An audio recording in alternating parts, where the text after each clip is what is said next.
शैतानिर्रजीम बिस्मिल्लाहिर्रहमानिर्रहीम। मेरा नाम मियां अली सरवर है और ये मेरा ऑफिशियल यूट्यूब चैनल है। बिस्मिल्लाहिर्रहमानिर्रहीम। अल्लाहुम्मा सल्लि व सल्लिम व बारिक अला मुहम्मद व आलिहि व सहाबिही अल्फ़ी मरहबा। बिस्मिल्लाहिर्रहमानिर्रहीम। मेरे प्यारे बहन भाइयों और बच्चों, अस्सलाम वालेकुम व रहमतुल्लाहि व बरकातुहू। हस्बे दस्तूर मैं आप एक नई वीडियो लेके आई हूँ, लेकिन ये बड़ी इन्फॉर्मेटिव है और इंशाल्लाह इससे आपकी मालूमात में काफ़ी इजाफा होगा। तो आइए चलते हैं वीडियो की तरफ। ये वीडियो मूसा अलैहिस्सलाम के दौर के उस शख्स के बारे में है जो नहायत ज़ैद आलम परहेज़गार इंसान था। ये शख्स मूसा अलैहिस्सलाम के दौर का सबसे बड़ा आलम था। इसको अल्लाह पाक ने इसमें आज़म भी अता किया था, मगर ये शख्स अल्लाह ताला के अज़ाब में मुब्तला हो गया और ज़लील होकर मर गया। यह अपने दौर का वाहिद शख्स था जिसके ज़ेर परस्ती हमेशा 12,000 तालिब इल्म हुआ करते थे और ये एक वक्त में 12,000 तालिब इल्म को दर्स दिया करता था। मगर अल्लाह का करना ऐसा हुआ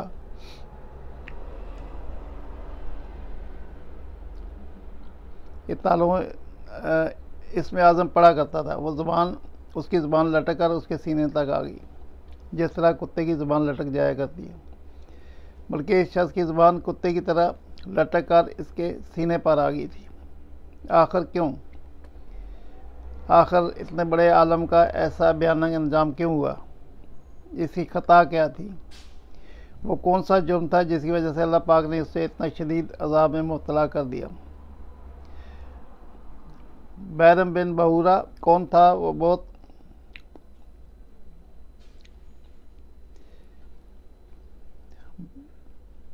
इबादत गुजार था।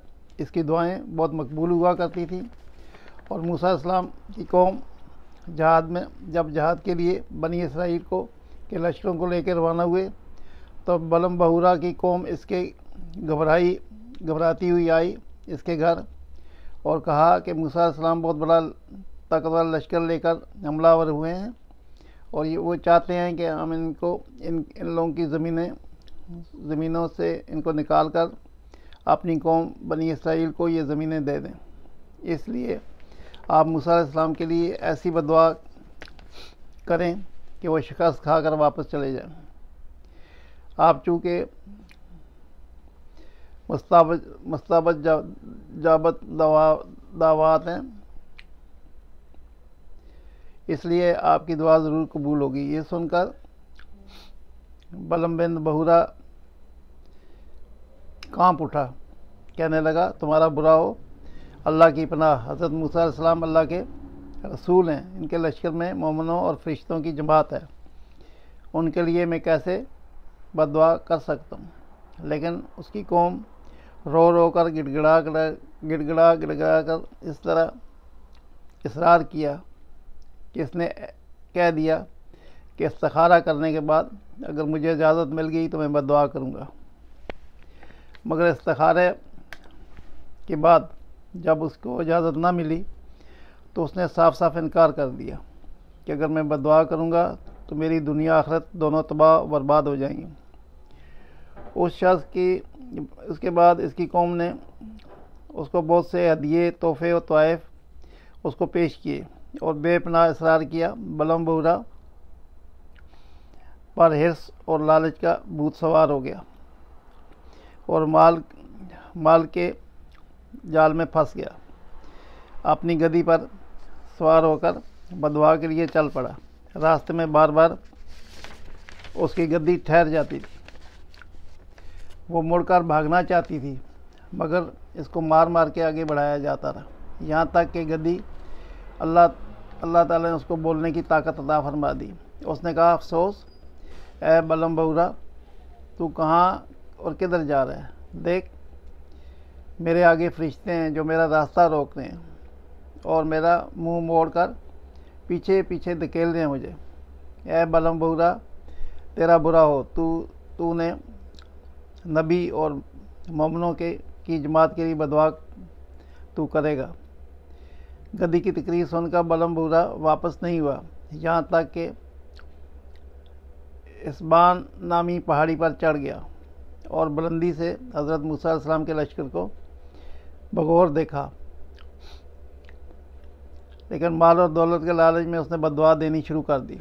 लेकिन खुदा की शान कि वो हज़रत मूसा अलैहिस्सलाम के लिए बददुआ करता था, मगर इसकी ज़ुबान पर इसकी कौम के लिए बददुआ जारी हो जाती थी। ये देखकर कई बार इसकी कौम ने उसको टोका, ए बलम बहुरा, तू तो उल्टी दुआ कर रहा है। उसने कहा, ए मेरी कौम, मैं बोलता कुछ और हूँ और मेरी ज़ुबान से कुछ और ही निकलता है। कि अचानक उस पर अज़ाब इलाही नाज़िल हो गया और नागा इसकी ज़ुबान लटक कर इसके सीने पर आ गई। बलम बहुरा अपनी कौम से रो रो के कहा, अफसोस, मेरी दुनिया और आखिरत दोनों तबाह हो गई हैं। मेरा ईमान जाता रहा और मैं अज़ाब इलाही में गिरफ़्तार हो गया।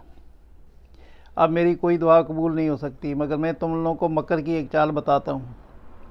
तुम लोग ऐसा करो कि मूसा अलैहिस्सलाम के लश्करों को शिकस्त हो जाए, उसके लिए खूबसूरत लड़कियाँ हज़ारों की तादाद में बेहतरीन सजा कर भेज दो, उनको ज़ेवरात बनाओ, बनी इसराइल के लश्करों में भेज दो। अगर उनमें से एक भी ज़िंदा करेगा तो उनके लश्करों को शिकस्त हो जाएगी। चुनांचे बलम बहुरा की कौम ने उसके बताए हुए मकर का जाल बिछाया। बहुत ही खूबसूरत दोशीज़ाओं को बनाव संगार करा के बनी इसराइल के लश्करों में भेज दिया। यहाँ तक कि बनी इसराइल के एक रईस एक लड़की को बनाव संगार पर फरेफ्ता हो गया। उसको उठाकर मूसा अलैहिस्सलाम के सामने ले गया और पूछा, ए अल्लाह के नबी, ये लड़की मेरे पर हलाल है या नहीं? आपने फरमाया, ख़बरदार, ये तेरे लिए हराम है, फ़ौरन इसको अपने से अलग कर दे, अल्लाह के अज़ाब से डर।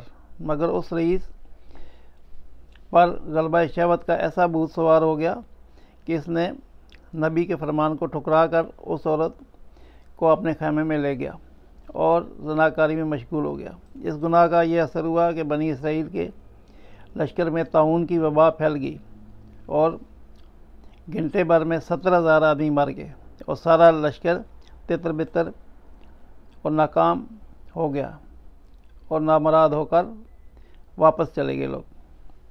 हज़रत मूसा अलैहिस्सलाम के कल्ब मुबारक पर सदमा गुजरा। बलम बहुरा पहाड़ से उतरकर दरबार इलाही में मरदूद हो गया। आखिरी दम तक उसकी ज़ुबान उसके सीने पे लटकती रही और वो बेईमान होकर मर गया। इस वाक़े को कुरान मजीद में इस तरह अल्लाह ताला ने फरमाया, ए महबूब, इन्हें इनका अहवाल सुनाओ जिसने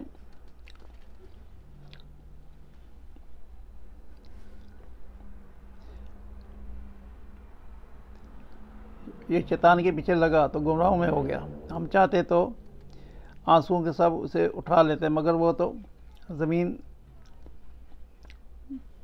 ने पकड़ लिया, अपनी ख्वाहिश का ताबे हुआ। इसका हाल कुत्ते की तरह है, अगर तू इस पर हमला करेगा तो ज़ुबान निकालेगा और छोड़ देगा तो ज़ुबान निकालेगी। ये हाल है उसका जिन्होंने हमारी आयतें जुटलाईं, और तुम नसीहत सुनाओ कि कहीं वो ध्यान करें।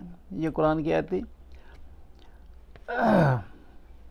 बाज़ उलमा इकराम ने अल्लाह ताला से दरियाफ़्त किया कि तूने बलम बहुरा को इतनी नसीहतें अता फरमा कर भी इसकी क्यों इतनी ज़िल्लत में मुब्तला कर दिया? तो अल्लाह ताला ने फरमाया कि उसने मेरी नेमतों का कभी शुक्र अदा न किया। अगर वह शुक्रगुजार होता तो हम इसकी करामतों को सलब करके उसको दोनों जानों में जलील और ख्वार न करता। बलम बहुरा की इस सरगुज़श्त से हमें बहुत से सबक मिलते हैं। इससे ये जो मैंने आपको वाक़या सुनाया है, ये तो कुरान ने भी इसकी तस्दीक की है, लेकिन ये मैं आपको बताऊं कि इंसान कितना ही ज़ाहिद और परहेज़गार हो, उसकी वो जो जितना भी अल्लाह का ज़िक्र फ़िक्र करने वाला हो, अल्लाह की इबादत करने वाला हो, बलम बहुरा को आप देख लें, मुस्तजवात दुआ था, उसकी हर दुआ कबूल होती थी। तो ये जो है ना, एक तलवार की जो धारी होती है, तलवार की जो धार होती है, ये जितने भी यानी अल्लाह के बड़े करीबी लोग हैं, इन पे ये तलवार के ऊपर चलते हैं। आपको मालूम है कि तलवार की धार कितनी तेज़ होती है। ये कोई आसान काम नहीं है अल्लाह को राज़ी करना। अल्लाह को राज़ी करना बड़ा मुश्किल है, इसलिए जो है हर वक्त डरते रहना चाहिए अल्लाह से, और उसकी हर नेमत का शुक्र अदा करना चाहिए, और अल्लाह से दुआ करें कि अल्लाह ताला हमें जो है इन आज़माइशों से बचाए और हमारे घर पर रहम फरमाए। सल्लल्लाहु ताला अला खैर खल्क़ी मोहम्मद व आलिहि वसहबिहि अजमईन। अगर ज़िंदगी रही तो कल इंशाअल्लाह आपके लिए दूसरी वीडियो लेके हाज़िर होऊंगा। अल्लाह हाफ़िज़। अस्सलामु अलैकुम।